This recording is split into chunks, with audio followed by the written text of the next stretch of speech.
Coming up next on The Health Hustle. So I remember just walking around and listening to that podcast, and I tried all these different things, biohacking, whatever. And I remember Paul just talking about these last 4 doctors. And I was like, I've never tried that. Like, I've never actually, like, I've read his book 4 times or 3 times at that point. And I just never actually tried, like, living holistically like that, like managing my 4 doctors, taking care of myself, bringing power back to myself. And I sat down, like, cried. And I was like, you've been doing this all wrong. You've been this all wrong, and I need to give this a shot. Giving a different kind of way of healing a shot. And funny enough, like 2 podcasts down underneath that, I found my friend and mentor, Alex Rubchinsky, and I was like, I'm going all in. I had like $12,000 in my savings. I spent half that on working with this guy, and my body changed, and I got healthy, and my knee healed, all through this CHEK Practitioner method. And that's when I was like, holy shit, this is what I want to do. People need this beyond like specialists. They need an integrative, holistic health practitioner who specializes in all these things versus like people who are like so one-sided and look just at the knee as a knee injury or shoulder as a shoulder injury. So that was the journey from Illinois to Austin. And I just never left. Hey folks, and welcome to the Health Hustle of Austin, Texas. On this show, we uncover the big ideas from your fellow health and fitness entrepreneurs in the Austin, Texas area about how they built their business and the lessons they learned along the way. What's up, y'all? Corey here. On this episode, I had a chance to sit down with Colin Carr, who is a CHEK practitioner. I'll be honest, I had never heard of a CHEK practitioner until I met Colin, so this was actually super fun for me to kind of lift the hood, dig deep into the engine, and figure out what it even means to be a CHEK practitioner. Colin is also a licensed massage therapist who combines posturology, biomechanics, and soft tissue work to normalize the body's skeletal and nervous system. Fun fact, Colin coaches jiu-jitsu at 10th Planet here in Austin, Texas, and he loves his Texas barbecue. Some of the things that we get into on this episode are what it was like growing up as a fat kid, I can relate, lessons learned from being a wrestler, battling the ego, what a CHEK practitioner even is, obviously we dive pretty deep into that one, the 4 doctors, why he loves the idea of healthy discernment, what it actually means to do hard things, getting his first client, some business and marketing advice, his best piece of advice for new practitioners, and so much more. One last thing, if you're a health or fitness professional and you're having difficulties getting leads, I have a free 7-step process that walks you through how to convert your social media following into paying clients. You can find the link in the description of this episode. Without further ado, let's go. Colin Carr, welcome to the show. How you doing, man? I'm doing great. How are you doing, man? Let's start out with the fact that you grew up as a fat kid. Can we talk about that for a moment? Oh, that's my favorite topic. And the reason I wanted to start there real fast is because I also grew up as a fat kid. What? Yeah. Did we just become best friends? I think so. I think we did. Most people don't know that about me, and I'm sure you probably get the same thing, is like nobody ever believes me. Yeah. But I looked like the kid Chunk from the Goonies. Dude. I looked just like him. I've been told that many times. I had like long hair, chubby. I did the shuffle shuffle. Yes. Yes. So we did become best friends. But so really briefly, so I just wanted to tap on that real quick. So you did grow up as a chunky kid, huh? Did you just grow out of that or what? Oh, I grew into it first. Yeah, no, I was like... That's a very good point. I grew into a fat kid and somehow I came out of it. Yeah. No, I was... I was pretty skinny growing up. My mom's love language was giving me fast food after high school, or not high school. I wasn't a fat kid in high school. Grade school. So there was 4 things she would have waiting for me in the car after school because I was being a good boy. I gotta get rewarded, right? I don't know if you remember Burger King had these like chicken fingers that came in like a container. It was either that, it was KFC mashed potatoes, or it was a double quarter pounder from McDonald's. It was like on a rotation. Wow. Yeah. So that got me fat real quick. I was more of a chicken sandwich guy from Burger King. Can I leave now? Chicken sandwich from Burger King, dude, come on. Okay, so the reason, this is going to sound weird, but the reason that I got into it, I think this is how most things happen in life, but my mom would always give me the other half of the chicken sandwich. Because it's the giant, like, long Subway looking thing. Yeah. So she would give me the other half because she didn't want to eat the whole thing. And I was like, oh, these are kind of good. And then it just became a thing, right? Well, that's the thing. It's like sentimental value too. Like your mom sharing the sandwich. My mom gave me this food. So yeah, I got really, really chubby. Got made fun of a lot. Didn't have a lot of friends. I was kind of like a video gamer. Like didn't spend a lot of time outside, which is crazy because I live outside now. So yeah, that went on for like 2 years. And I just remember like hating my body for that. So it's funny, dude, talking about diet. The way I got out of that actually is I just started running 1 mile every day. 1 mile every day. I did it for like maybe a whole year too, like just 1 mile. And then I would do 100 crunches on the ab cruncher machine, which now as a CHEK practitioner, if someone does like orthopedic rehab, I'm like, you're an idiot. Why would you use an ab crunch machine? So I did that every day. And then my diet, consisted of me eating Cheerios twice a day. Literally, dude, my breakfast was Cheerios with milk. My lunch was Cheerios with milk. I bring like a red Solo cup of Cheerios with like a bag over top to grade school. Put some milk in it, and then dinner was usually just like chicken breast. It was the most craziest diet. We should actually TM that and like make a diet called like the Cheerio and chicken diet or something. What in God's name encouraged you to eat like that? I was focused on like calories. I was like, I'm gonna have like very little calories. I was like maybe like 9. I didn't know the science of nutrition and calories like I do now. But yeah, but you picked that up somewhere, right? Is like, because I think about that as well. Is like all of our dietary habits in some form at that age is purely just picked up of like whether it's television or our friends or our parents. Like my go-to is not hot pockets, pizza rolls. I used to every kind, even like the nacho ones, or like you name any kind of like style or flavor of pizza rolls, I'd fuck that shit up. Like that was my thing. Like you just make a giant cooked baking sheet tray, and it had to be baked because microwaves sucked. So like you had to do like a baking sheet style of pizza rolls. That was my jam. Dude, I was just under the mindset of like, I mean, you're a healthy guy. I know you eat like kind of animal based now. You're kind of a carnivore, tapping into that. Like I just listened to like what TV told me, like the box did. I just read the box and I was like, low calories. It's got high cholesterol, or it's got like lowers cholesterol and fortified vitamins. And I used to like dump like Splenda on it too, which now we know like causes like cancer. And like I was just, I forget myself. I forget my little Colin because he didn't know, but it was a fun time. As somebody who does marketing, which is what I do for a living now, I always love giving this story about I can't believe it's not butter. And because that became popular because that jumped on the train of fat makes you fat, right? Yeah. That's how it got started, is like this is a basically low fat or no fat butter option, so you could have delicious butter on your bread or whatever. And it was a beautiful marketing play. It was super, super smart, right? And then eventually people realized that butter doesn't make you fat. Fat, generally speaking, doesn't make you fat. Most people, generally speaking, I would say know that at this point. But then they changed their marketing, and it was the most brilliant thing I've ever seen in my entire life of marketing, because at the exact same time of when people realized that fat didn't make you fat, there was also a huge push for like veggie, plant-based foods, essentially, like a lot of vegans, vegetarians or whatever. So they flipped their marketing to, because I think it was like a soybean-based food, like that, and they flipped it to, it was like a vegan butter option or a vegetarian butter option or a plant-based butter option. Right? So not even any better in any way, shape, or form, which we know now. But I just look back at that as a marketing opportunity, and I was like, that was brilliant. Yeah. Honestly, that was purely, you're killing a lot of people, but brilliant from a marketing standpoint. And I was like, that was so well played. But morally terrible. Yeah. Financially, great success. Exactly. Great success. Which is probably most health companies or food companies at this point anyways. But all right, let's follow this journey. So grew up in Illinois specifically, in the cold, in the tundra, in the Midwest. And I can relate to that a lot. And you got into wrestling, was kind of the first. Was that the first sport that you got into? I did like JFL football. I'm not sure if you guys had that in Minnesota. So I played a little football. But yeah, wrestling was the main sport that I loved and came to do the rest of my life. Okay. And through going through school, you ended up going to college into Minnesota, right? Yep, I was a gopher, eh? Yeah, sure, you betcha. Oh yeah, it was a good time. Up in the Northland with the moose. Yeah, play a little hockey. Rip. No hockey. I'm not that athletic. Smoke a dart. Dude, that's one I haven't heard in a while. Drink some water from the bubbler. Yeah, bud. Yeah, sure. Yeah, carry my bag around. Get your maple syrup. Yeah, okay. Go hunt some moose. Yeah, okay, we're good on this. I'm having PTSD right now from that. But yeah, man, I was a high school state champ and a high school runner-up my junior year, and I was a walk-on, which now at this point I need to kind of like stop pooping on myself for saying that. Like I went to wrestle at the University of Minnesota. Like at the time it was like the #1 school in the country. So I had this thing in my mind, was like, oh, I was a walk-on. I never actually started. But it was it was such a blessing, such an amazing opportunity to go there.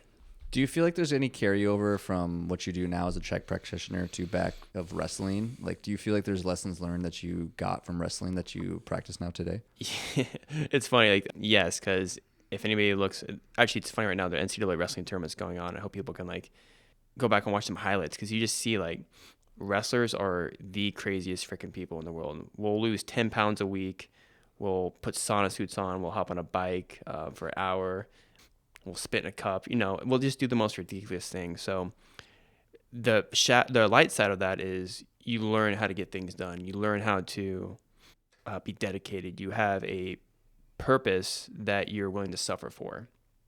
You're willing to consciously suffer in order to do something great, which ultimately is win the wrestling match or win the dual meet for your team. So that's easy as just saying dedication. Dedication and hard work. Now, the shadow side of that is being the crazy sport that it is and being crazy in the head that wrestlers are. We tend to take that way too far. Totally. I learned the dedication. I learned how to work hard. I learned how to put my mind to something and ignore my body's signals, ignore the thoughts, and just kind of push through it. That grind mentality. Again, the shadow side of that is what happens after that. What happens after season? There's a reason you see so many wrestlers get like fat after wrestling is because they don't have anything to work for. They don't have any dream. They don't have any motivation, purpose, right? And they kind of just fall off on their diet, their exercise, because we rebound so hard. Do you have an experience with the shadow side of that, of like how it's maybe gone wrong for you in regards to having that kind of mentality? Yeah, well, we were kind of talking before this. People carry this. I mean, I carry this into my life even up to when I became a CHEK practitioner. But there's a lot of responsibility to own that light of being the starting position, of being the best guy on the team, because then you kind of externalize yourself to other people, and you own the responsibility of showing up for others versus yourself. So there's a lot of shame and fear around that of, am I enough to make another person happy? Which I don't think any of us are. On the physical side of that, that's kind of the mental, shadow side of that. My body broke down unbelievably, right? I mean, I wrestled 165 and 174, and you're sitting here, I'm 6'2", about 200 pounds right now, feeling great, especially as someone who still competes actively in like jiu-jitsu. My body should naturally be this weight. So that grind mentality and that addiction to exercise, or the addiction to the shame and fear of the exercise, of not wanting to be a starter, said in another way, I got down to like 159 pounds, which was emaciated for me. I couldn't keep any muscle mass on. I was shredded to the gills, like 6% body fat. But my mind was so tired all the time. I had no testosterone. I had injuries all the time. Just broken down, beat. I had no motivation. Again, because I was just like, let's grind through everything. Let's work harder, So it got me to a place where I was just like lost, physically, mentally, emotionally. You said something that I want to circle back to, of that we potentially aren't capable of making another person happy. Yeah. What did you mean by that? I mean, ultimately, it's in the eyes of the beholder. I think even as coaches, or maybe in the health and wellness industry, we fall out and we have a poor relationship with success and financial success in business because we own the idea that we aren't enough to ever save somebody from themselves, right? Which all healing is just self-healing. As someone who's in the health and wellness industry, even as someone who does like orthopedic work and body work, ultimately all healing journeys are self-healing journeys. But for someone who's unaware of that, as like a health coach or, a practitioner of any kind of sorts, we own this illusion that it's our responsibility to save somebody from themselves. And there's a lot of pressure from that we carry around on our backs. And it's just easier to kind of fall out of that. It's easier to kind of give up into the idea that we can be a success or that we are enough. When really, we're not enough. We're just there to guide somebody. No, I like that a lot. I think that's beautiful in the sense that, yeah, you can, it's like the classic cliche statement of like, you can only lead a horse to water. Did you have somebody in your own life that did that for you, that essentially showed you the way, or did you just figure it out on your own? I did. So I'm a CHEK practitioner. Anybody who wants to go look up Paul CHEK, he's like the holistic OG. There's like Mark Sisson, there's like these other guys who are like old, but Paul is like 60. He has 2 wives. He doesn't biohack. He just eats organic food. And wait, why does he have 2 wives? It's a long story. Okay. They're both great. That man can go. He's a berserker, as someone I dearly next to me. His T levels are so high, he needs 2 wives. He says, don't try riding 2 horses before you can ride one. That's what he usually says. But Paul, man, he's I guess he's, in a sense, he's kind of one of my mentors. Not like personally, although I have worked with him personally, like through education and stuff. That's one person. I encourage everybody to go look him up. He's 60. He's jacked to the gills. He still practices what he preaches. And then there's my mentor and good friend, Alex Rybczynski, here in Austin, Texas, who I discovered walk around Ladyburg Lake at one point. And he really taught me how to take care of myself. it's funny because now we always reflect me on him, and going back to this point of like all healing is self-healing journey, and like we're just here to guide. There's so many times when I came back to him and I was like, man, you're right about that. And he's like, I know. Like, I just wanted you to experience that and like figure it out for yourself. And obviously, if I'm going to put myself in danger, he would tell me. But as any good coach or practitioner, I think it's good for people to go, we just give opinions, and we can rest at night knowing that what that person does with that information is on their own. But we give people our perspectives as health coaches, as practitioners, as rehabilitation specialists. Why I'm saying this is because you asked me about that. There's so many times that I went and like tried to do diet or tried to do like kettlebell sport or something crazy that I knew was just going to put me back in a hole. But he let me experience that because he knew that I would come back to him with an awareness of like, oh, this is not good for me. It was an opportunity for me to learn and grow myself and build that self-awareness of why I'm still doing these self-sabotaging habits and what part of me benefits from doing kettlebell sport or, you know, going to jiu-jitsu 7 times a week versus 3 or trying extreme dieting, right? So that in that sense, he was the one who really helped me to build that self-awareness of this is my journey, but he's here to help me walk it and guide it with me. I had a personal trainer back home in Minnesota that said something to me that it really resonated. And she talked about how she goes, my mind would want me to weight train like 5 or 6 days a week, but my body would benefit from 3 days a week. And I like that statement a lot because I think that's what happens for a lot of people that kind of get into whatever their health, fitness, wellness journey is that the disalignment of the physical and the mental, because I'm the same way. And the reason that resonated with me is like, I like weight training. I like moving my body. I like exercising. Yesterday, I wanted to go on a run. I felt great, but I knew I would physically, it would not benefit me, right? Especially for how hard I'd worked the previous days, right? So I just think it's important to note of like that misalignment that we often notice in life, both the mental and the physical, and trying to get those to talk to each other, I guess you could say. Yeah, no, it's just us trying to feed our egos, I think. And for example, yesterday we went to the Sapien Center, this place in Austin that we frequent, me and you.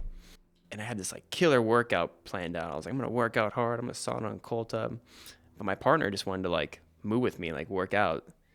And like, I was like, for a second, I was like activated. I was like, man, I want to do this workout. But I had this opportunity to just like have fun, do acro yoga and like do some kettlebell swings. And just lifting a 200-pound sandbag over my shoulder like 20 times. I was like, all right, that's a good enough workout. Like I didn't need to do that hard workout that I had written out.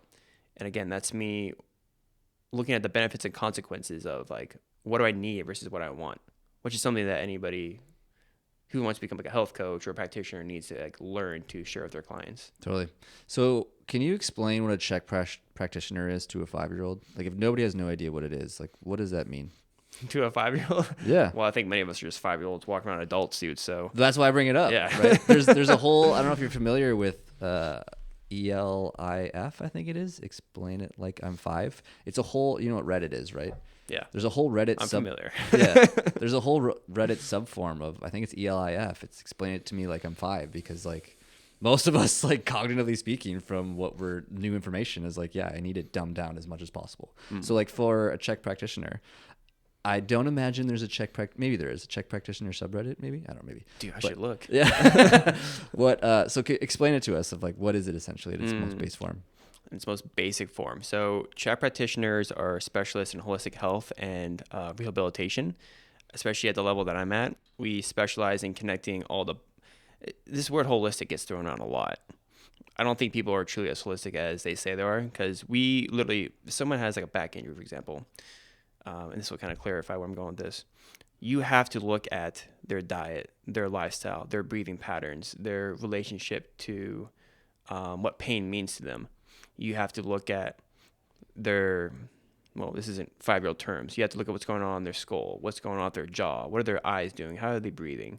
Are they eating inflammatory foods that's shutting down their gut, which is going to not let them stabilize their spine, which may lead to a lower limb injury or back injury. It's like we take so much attention and intention into the detail of assessing people, not guessing, and taking that full picture and synthesizing it into one health and rehabilitation program. So we're specialists in looking at the mental, emotional, and spiritual bodies and how that relates to physical, orthopedic rehabilitation, injury prevention, and just getting healthy. There's 4 things. It's as simple as this. You find the client's one love or their dream or their motivation, right? When you go to a trainer, they're going to ask you what your goals are. Now, for me, goals are a little different. Goals are kind of stepping stones to something greater that we want in life, which is kind of the dream, like or legacy or purpose for life. Goals are great. Goals are like benchmarks. So that's what a CHEK practitioner does first. We find out their dream, like what's their reason for change. Because without that, people aren't going to change. And they don't know their dream, then you have to find their nightmare, right? You find the opposite, right? What do you not want? You don't want to film this 5K? What are you going to do about that? Or your marathon? What are you going to do about that, right? So if you don't know their dream, you find their nightmare. And then we build off that. And then we just see like where they're out of balance. There's two forces, yin and yang, catabolic, anabolic, sympathetic, parasympathetic, things that a lot of people in our community talk about, right? We've got to bring them back into balance. And that includes their exercise, their diet, their breathing. And with those, we have to establish values too. So CHEK practitioner, I don't care if someone comes to me for rehabilitation or health coaching. We're looking at all these things. What's their values around all these things? What kind of choices are they making, right? There's 3 choices we can make to any person, place, or thing. We can make an optimal choice, maybe make a suboptimal choice, or we can do nothing, right? And do nothing, that could be apathetic in the sense that we don't care. You want to do your marathon, but you don't care. You're just going to go lay on a couch and just see what happens, right? Mm-hmm. That's apathy. Or you can take a timeout because you told me you were running so hard before this podcast. You need to take a timeout and give your body a break. That's a pretty effective use of doing nothing in choice making. All right. So we have a 4-step process here. We find their dream, where they're out of balance. And that includes where they're out of balance physically, like orthopedically, right? What kind of choices are they making in life that are leading into pain or out of pain? And then Paul has this beautiful system called the 4 doctors. So here's the thing about the 4 doctors. It brings the complexity into simplicity. We all have 4 inner doctors inside of us. There's Dr. Happy, Dr. Diet, Dr. Quiet, and Dr. Movement. If you learn to manage your 4 inner doctors, you should achieve optimal health without problem and establishing values around those things. All right, so a CHEK practitioner takes those 4 things mainly. There's a couple extra steps, but those 4 main things are really how a CHEK practitioner works. In addition to running 4 to 6 hour orthopedic assessments head to toe. But we combine those things all together and see how they're connected. Can you briefly explain those 4 doctors? What do those mean exactly? Yeah, I love it. I wish I knew the songs. Paul has these like really corny songs that we have to sing to our clients. So Dr. Happy. So if you imagine like a chair, like a 3-pronged chair, Dr. Happy is going to be the top of the chair where you're sitting, right? It's what's happy making for you. What do you do every day that makes you smile? What do you do that's happy making? What makes you laugh? How do you spend time for yourself? What brings you most joy in life? Because, again, I can tie this into rehabilitation, the nervous system, everything. You look at it like that. Dr. Diet. What kind of foods are you eating? Is it good for your physiology? Is it good for your biochemistry? What's your relationship to food? How are you eating? Do you have a spiritual connection with food? Are you eating in a very stressed out state? Do you rotate foods? Do you eat seasonally? All these things. Where do you get your food, right? What are your values around what you put in your body? We can also look at that mentally, like what's your mental diet? What are you choosing to eat mentally, right? Consume mentally. So that's Dr. Diet. Dr. Movement. How much movement do you need or not need throughout the week? What kind of myofascial release do you need for yourself? How much self-massage do you need? How much walking do you need to do? And also, again, movement of thoughts. How much thoughts are you moving throughout the day, right? So we're looking at Dr. Movement there. And then Dr. Quiet. How much quiet time do you need yourself? Are you napping? What's your sleep schedule like? Do you need time in nature alone? Do you need time for solace? Do you need time in prayer? Do you need time to do breath work? Do you need to do some kind of working in versus working out, which is a beautiful concept I love. The concept of working in, doing something gentle, moving your body, pumping blood and oxygen and energy through the body, right? So that's the 4 doctors right there. The last 4 doctors you'll ever need is what he says. If anyone's curious about what mine are, so Dr. Happy would be podcasting. That's got to be high on that list. Dr. Was it diet? Yeah. Recently, it's been carnivore. Cool. And anything related to marketing would be mentally consuming. Movement was another one. Yeah. Probably way too much. I definitely need less of that to answer your question on that one. And then Dr. Quiet, I need a lot. Yeah. Most days, I would say about 80% of my day is alone. So if anyone was curious, but thanks for sharing that. That's interesting. Yeah, for anybody that doesn't know anything about CHEK Practitioner, work is I now see what you're saying now of just like how extensive the holistic aspect of it. Because I think you're right. I think a lot of people talk about holistic. I mean, I even talked about it as an occupational therapist. That was the core of a lot of what we talked about, right? Is mental, emotional, spiritual. But in terms of like, if you actually looked at the training that we got, not really. Yeah. And so there's definitely layers to that word of holistic. It's definitely become a buzzword that probably most people don't recognize. Yeah. So It's just like vegan butter. yeah, it can mean so many things. It's a buzzword. So let's continue with this journey then. Okay, so you wrestled in University of Minnesota, eventually made your way to Champaign for graduate school to become a teacher, and decided that wasn't the course for you. What happened there, and like why did you decide not to do that anymore? Yeah, I moved there, left my team at Minnesota, left my friends, my family, my brothers. Yeah, I always, again, externalizing self, not really looking at these are my values or not, because anybody likes Carl Jung, they're like, it's the child's unmet task to meet the needs of the unmet needs of the parents. My parents, my wrestling team back home, my dad wanted me to come home to Illinois to be a high school teacher, which I was like, oh, that sounds cool. I'm going to go back and give back to the wrestling community. So that's why I moved back to Illinois. But then in the state of my pain, what we talked about earlier, just being injured, emaciated, 159 pounds, I had this knee injury, and no one could figure it out. Like no one. I went to like Texas orthopedics. I went to acupuncture, massage, lymphatic specialists, chiropractors, cryotherapy, everything. And like no one could help me. And at this time, I was living down in Austin in a summer vacation. I just moved down here for the summer. I came in spring break, actually. I failed to mention that, but I was like, this place is awesome. Like, it's like, I mentioned to you, it's like the Minneapolis of Texas. Like, it's active. There's a big health and fitness community here. So yeah, I moved here for the summer. People are always shocked by that too, that there's a huge like fitness culture in Minnesota. It's weird, yeah. I know. I'm kind of shocked as well. You wouldn't think so just because it's cold so often. But yeah, it's actually bonkers how big the community is there. Yeah, it's ranked like number 3 in the country for like most active cities. Totally. I didn't mean to cut you off, but yeah. No, you're good. Yeah. Go to Minneapolis, people. It's awesome. So yeah, I was here and just hating school, really questioning like whether or not I wanted to be a high school teacher and teach the same class 3 times a day, year after year, just to new kids. And don't get me wrong, I think teachers are really underpaid. It's definitely a honorable job, especially in Illinois. It was like the terrible benefits.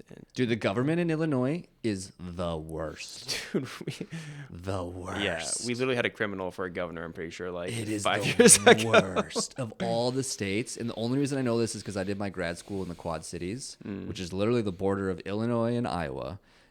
And the differences of what you experienced governmentally speaking from Iowa to Illinois was bananas. Yeah. It's a horrible government-run state. But, dude, tell me about it. Yeah. So I can see why you wouldn't necessarily want to be a teacher there. That or anything there, really. Yeah. I mean, Chicago's cool, but corn and cows. Corn and cows. So yeah, I started questioning that, all while having this injury, all trying to figure out like what I want to do, trying to find my dream, my purpose for change, my legacy. And I remember walking around Lady Bird Lake one time, just like fed up and just like having this victimhood of like, woe was me, I deserve more. I call it like the face of the ego, which is like something David Reiko, one of my favorite authors, talks about. I had this fear of I'm never going to get healthy, never going to get better. I had this attachment to being identified with my body, being in shape, being a wrestler, and also this attachment to the idea of being a teacher. I had this control drama of still working out too hard, wanting to biohack my way into health. And I had this sense of entitlement that like I do everything right. I eat healthy, I biohack, I take supplements, I sleep right, but yet I was miserable. So I had this like face that I had to like lift up. I had to lift this mask up. I was walking around Ladyburg with all these things going through my mind. And I remember listening to Paul on a podcast. It was Barbell Shrugged, which is a great podcast. Wait, with Mike Bledsoe? Mike's not on it anymore. Mike's awesome if you never had him on. Yeah. He was on my show. Okay. Oh, right on. Yeah, he talked about that. Yeah, I love Mike. I didn't realize Paul is now the guy on that show. Okay. No. Paul was a guest. Oh. Yeah, Paul was a guest because Mike loves Paul. Got it. Yeah, and Mike's good buddies with Alex. Got it. So I remember just walking around and listening to that podcast, and I tried all these different things, biohacking, whatever. And I remember Paul just talking about these last 4 doctors. And I was like, I've never tried that. Like, I've never actually, like, I've read his book 4 times or 3 times at that point. I just never actually tried, like, living holistically like that. Like, managing my 4 doctors, taking care of myself. bringing power back to myself. And I sat down, like cried. I was like, you've been doing this all wrong. You've been this all wrong, and I need to give this a shot. Giving a different kind of way of healing a shot. And funny enough, like 2 podcasts down underneath that, I found my friend and mentor, Alex Rubchinski, and I was like, I'm going all in. I had like $12,000 in my savings. I spent half that on working with this guy, and my body changed, and I got healthy, and my knee healed, all through this CHEK Practitioner method. And that's when I was like, holy shit, this is what I want to do. People need this beyond like specialist. They need an integrative, holistic health practitioner who specializes in all these things versus like people who are like so one-sided and look just at the knee as a knee injury or shoulder as a shoulder injury. So that was a journey from Illinois to Austin, and I just never left. What, for your personal experience, did you change in your life that had the biggest impact on just transforming things? I found my own values, and I stopped listening to what other people wanted me to do. I learned discernment, which is like when I think about like words that describe who I want to be as a man, it's healthy discernment. It's what's the benefits and consequences of these things I want to do to my body, or what I want to do, what events I want to go to. So I learned to discern what I do or do not need in life. Again, just developing a value set. And that value set was my guidepost for getting healthy. And, having values like that, it's like being on a road when there's like those like bumper things on the side, and you're like kind of sleepy at night, and you're kind of driving. Bzz. Yeah, and it kind of like wakes you up because you start going off road. So developing my values around exercise. Here's a funny story. My first homework assignment, or like assignment as like a client of this guy, was to not work out for 2 weeks. Oh. Yeah, you've been there probably, and you get itchy, and you're like, oh man, that sounds terrible. Yeah. I remember I was in the sauna on it, this gym in Austin, and I was like, I'm just gonna do 10 push-ups, but like I really had to fight that mentally. And even like that thought, I was like, wow, you have a bad relationship with exercise. You can't go 2 weeks out not working out, and my body's like reset for one. But anyways, discernment. I think discernment and learning what foods I needed, how much to eat, who to listen to, what to consume on podcasts, because there's so much information coming to my brain. I want to try everything. That's kind of my personality. I want to try everything. I recently was told my human design is like 1-3, which I still don't know much about human design, but I guess it's like, yeah, it's a thing, I guess. Yeah. But I'm like a researcher. I love researching and trying all the new things. So I had to learn to like step back and not try everything and stick with something, kind of endear to one thing and see it through. So discernment, values, all that kind of got me through. Is it weird that I got triggered when you said you didn't exercise for 2 weeks? What does that say about me?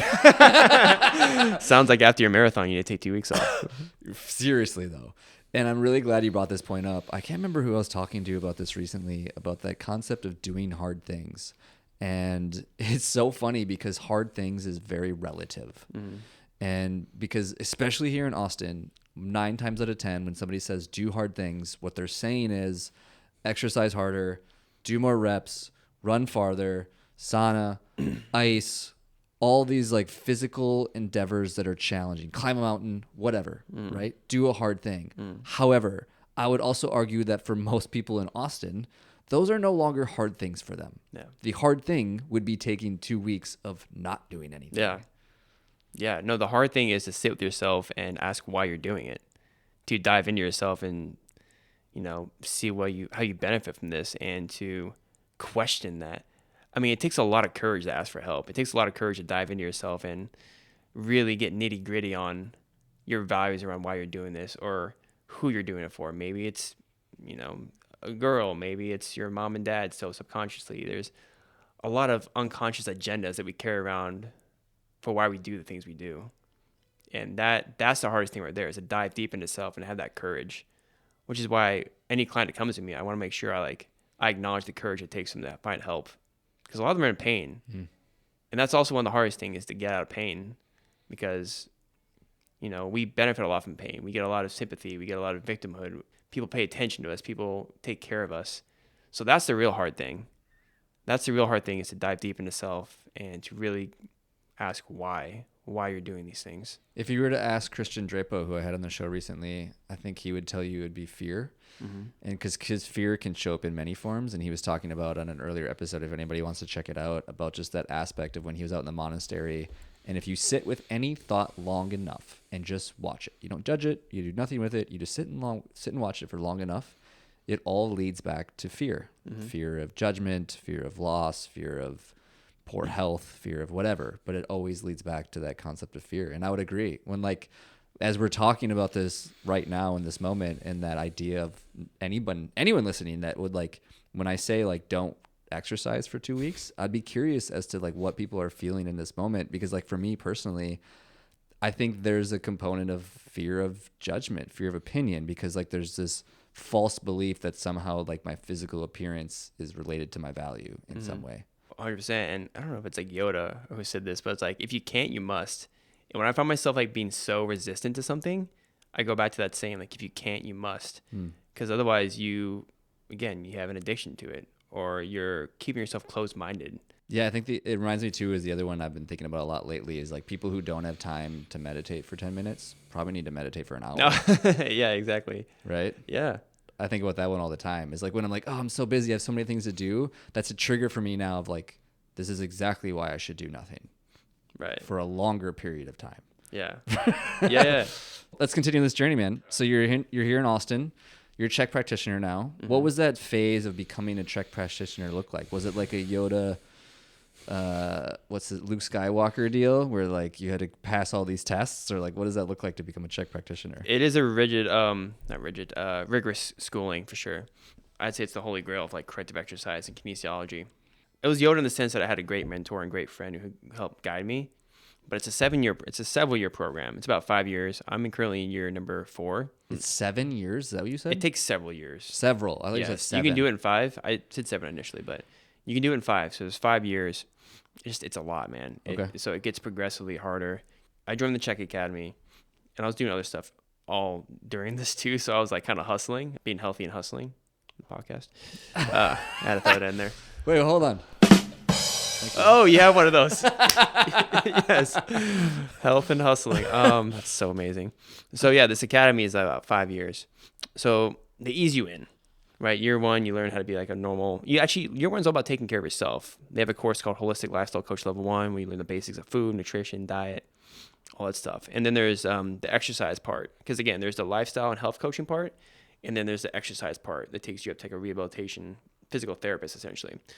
So there's that, and then there's IMS 1, which is Integrated Movement Specialist. You learn how to take people's posture.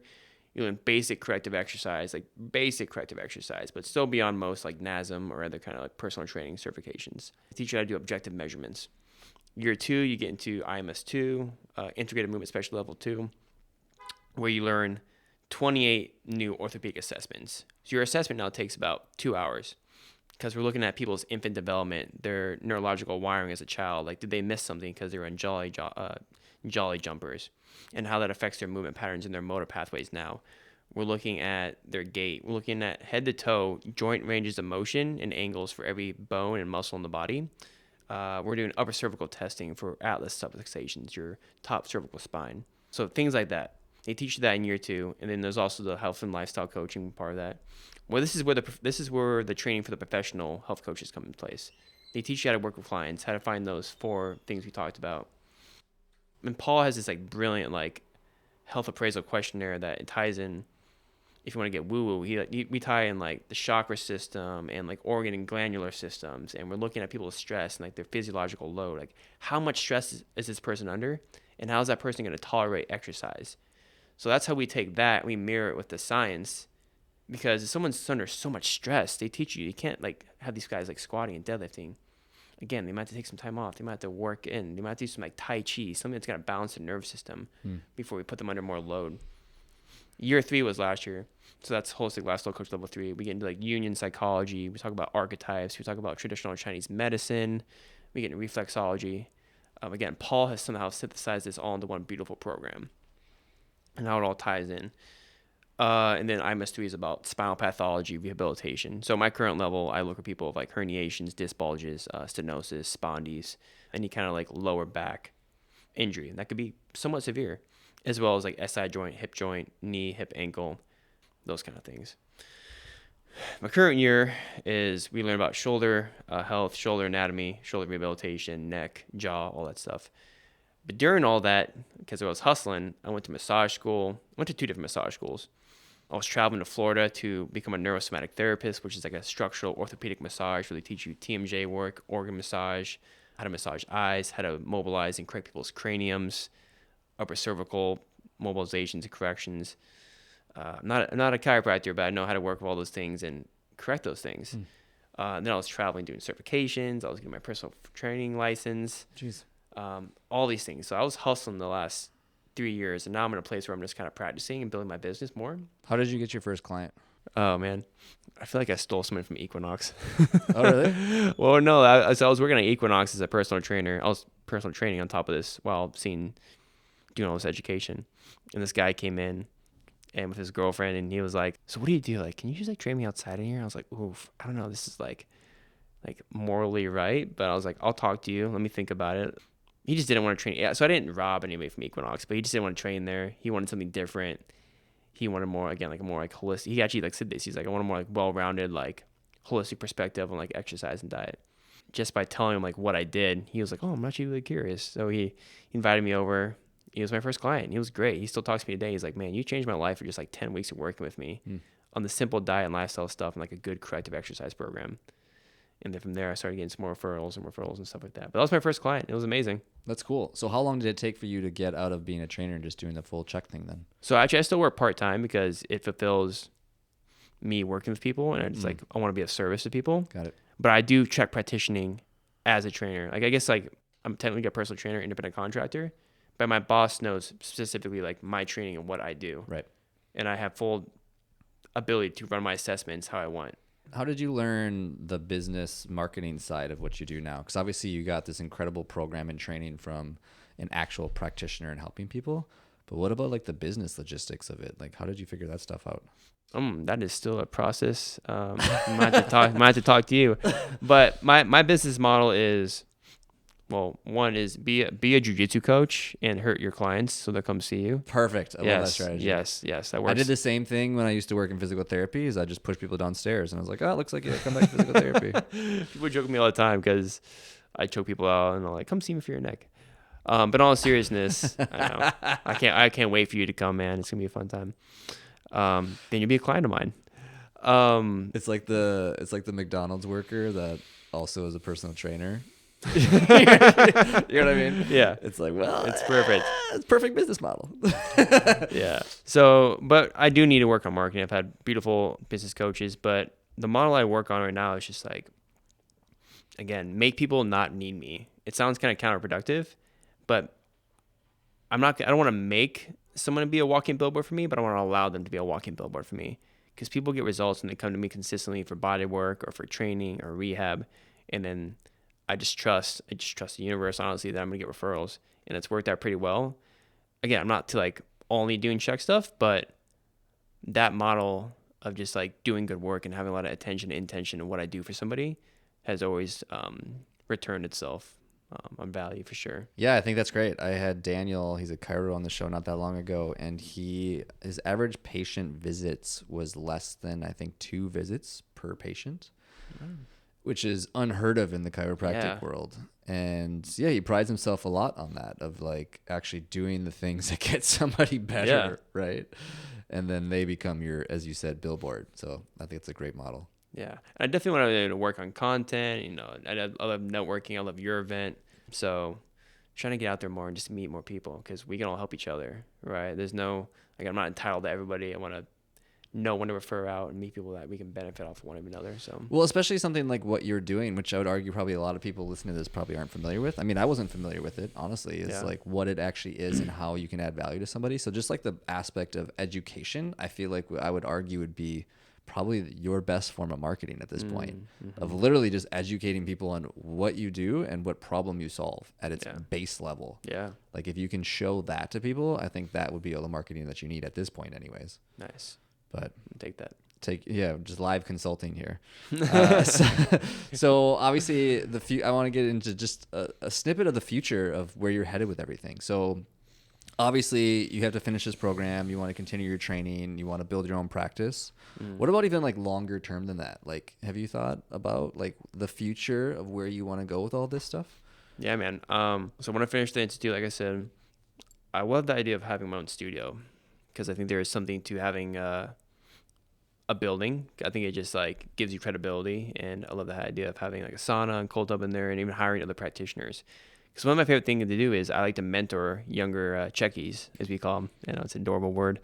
So I want to mentor people. I want to be a teacher.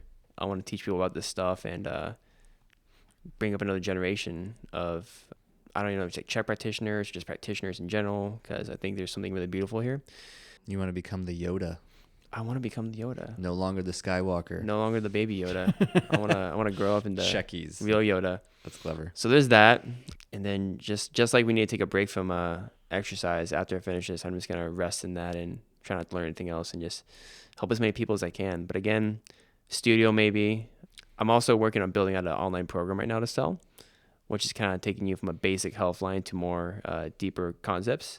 And part of that also is like a orthopedic or high performance exercise program. So I'm working on that as well online. I want to have some kind of online thing that the public can get without actually needing me and paying my rates. That can take them a long way. And I'm going to call that the Pain to Prospering program. Love it, man. That's exciting. Yeah. I have a round of rapid fire questions for you. Let's ready? do it. What's your best business advice? Be the model for your client. When someone comes to you, if you're like a health practitioner or if anybody, if you're coming to Corey obviously like lives what he preaches. So be the model for who they like, what they're there for, right? You don't go see a fat, sick doctor. You do, but it'd probably be a bad idea. What's your favorite part about entrepreneurship? The learning process. Again, I know everything. I can know everything about anatomy, kinesiology, rehab, and everything like that. But it's something fun. It's challenging. It's a mental game. So the learning process, yeah. When are you the most productive? Morning. I wake up at 5 o'clock every morning, get stuff done. Do you use an alarm? I do, unfortunately, because sometimes I have clients. But otherwise, I just naturally, my circadian rhythm is just 5 a.m. So this recent clock change kind of fucked you over a little bit, or what? I was so excited. I thought I slept in until 7:30. I was like, yes, I slept in finally for the first time, but no, I'm all right. Yeah, it bugged me a little bit. I'm still trying to get my circadian rhythm back on because I agree. I love like the first thing in the morning. I appreciate being up just a little before sunrise. Yeah. And then it just didn't happen because of daylight savings. What's your best marketing advice? Put out those seeds. Put out those seeds for curiosity. Whether that's like a commercial, like an Instagram post, if you use Instagram for marketing, like plant seeds in someone's minds that's going to get them curious and ask questions that may like reach out to you for more. Like, your organs are going to affect your shoulder and your gut's going to affect your back stabilization. What? Like, yeah, plant seeds of like curiosity. For any of those that are also in the marketing world, I'll tell you a little secret about that one. It's called an open loop. Ooh. It's exactly what you did is you lead with a question that gets people going, I would like to know more about that. That's interesting. So that's good. Well played. I've never heard it described like that though. But who is your inspiration? For becoming this? Life. Ooh, my grandpa. Why? He was a superintendent for 50 years at a school in Peoria. And he was just like this big, humble dude. And he was the first person I ever lost in my life. And it just meant so much to me. And he would just work so hard. He'd go to school every day. Even after he retired, he still went. So just, but he did it lovingly. He didn't do it like in an unhealthy way. Right. So I think there's a nice marriage of working super hard, but also doing it lovingly and not of like hating yourself. Dude, that's creepy because my business is literally named after my grandpa for that exact same reason. Wow. My grandpa's name is Andro. It's a whole nother story, but my company's called Andro Brands. And we're from Northern European area, actually like Czech and Austria is actually where a lot of my family's from. Fun fact. But same deal. My grandpa was the same way. So that's actually weird. We definitely just became best friends. Again. Tell me one secret about you or something most people just don't know about you.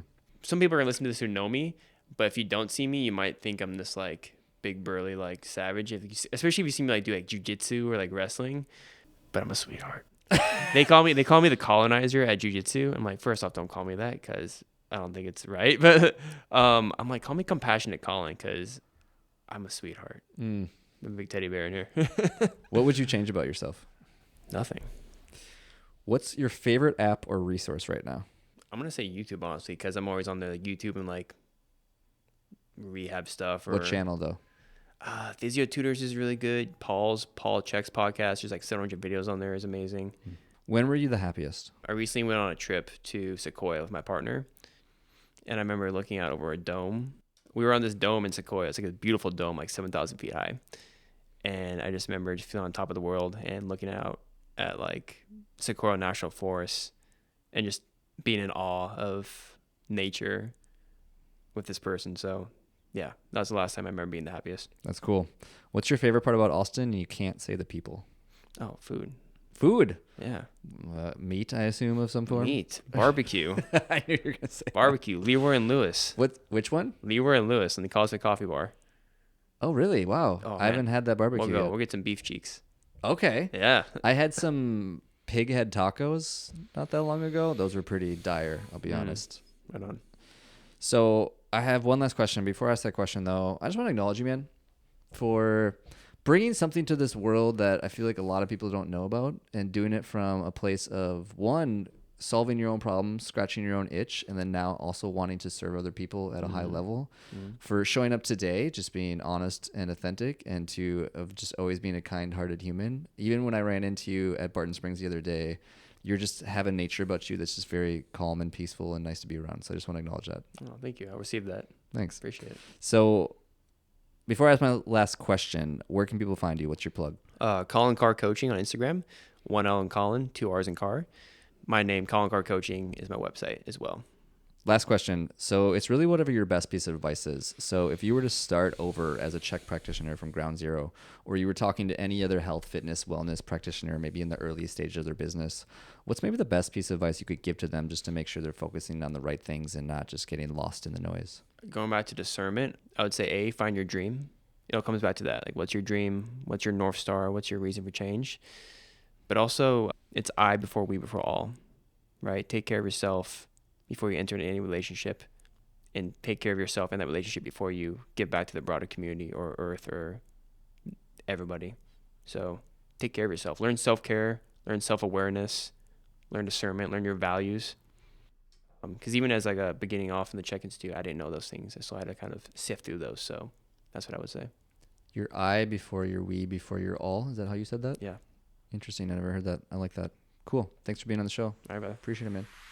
Hey friend, thanks for listening to the show. And if you have any feedback for me about the show or any other guests that you'd want to see in the show, definitely shoot me a message. I love engaging with my audience and figuring out how I can provide the best value possible to the people listening to this show. Before you go, I only have one ask of you, and that would be to check out my 3 Tips Tuesday newsletter. It's 3 marketing tips every Tuesday specifically for the health and fitness entrepreneur to help them attract new leads. If you press the link in the description, it'll take you directly to the archive of all my previous newsletters, and you can decide for yourself if it's something for you. If you end up finding it helpful, you can just sign up for the newsletter and you'll get it in your inbox every Tuesday. Thanks again, and keep hustling, my friends.